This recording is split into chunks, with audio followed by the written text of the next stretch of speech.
Rahim. From now onward, we shall concentrate on some of the modern poets. And I begin with T.S. Eliot, who was born in 1888 and died in 1965. T.S. Eliot brought about a great revolutionary change in different forms of creative art. He is dead against subjectivity in poetic art. He is all out for impersonality in creative art. In his essay, Tradition and Individual Talent, he says, poetry is not a turning loose of emotion, but an escape from emotion. It is not the expression of personality, but an escape from personality. This is an oft-quoted statement of Eliot, which signifies that the poet or artist should keep himself detached from his work of art. We do not read a work of art to know the personality of the author, but the eternal truth he communicates through his work of art. Objectivity is thus an important aspect of his art. In spite of this assertion, Eliot's belief is often reflected through his work. Eliot believes in the flexible treatment of literary matter. He is against dogmatism in creative art. In the beginning, his criticism on Milton was highly unkind, but subsequently he changed his opinion about him. Eliot is not clear whether he believes in inspiration or intellect as an important feature in creative art. The fact, however, remains that both the elements contribute to the composition of art and literature.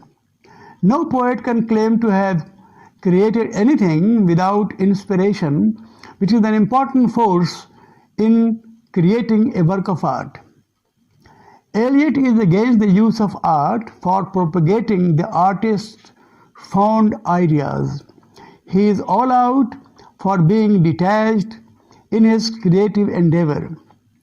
Devoid of this, he will alienate the reader from his work of art.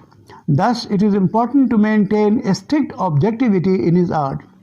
He should present his thoughts as though he is presenting them for inspection.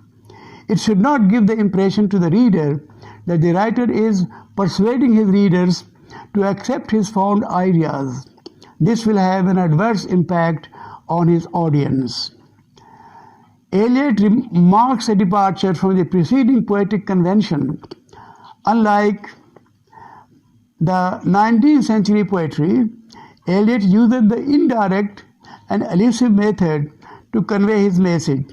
This indirection and elusiveness at times becomes so compressed that it becomes difficult for the reader to comprehend the meaning of his poem. As a true disciple of his literary mentor, Ezra Pound, he has resorted to the technique of condensation and compression, so much so to make himself incomprehensible to the reader. Eliot is also very fond of using symbolism in his art. The use of symbolism was prevalent even in the early works of art. Nevertheless, it has been extensively used in the 20th century. His symbolism are of various kinds.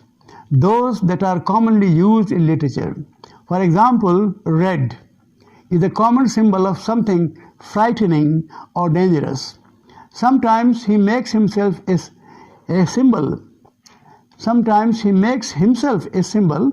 For example, cat, the symbol of diseased sex or laziness. It is a matter of common experience that the cat falls asleep whenever or wherever it gets a chance.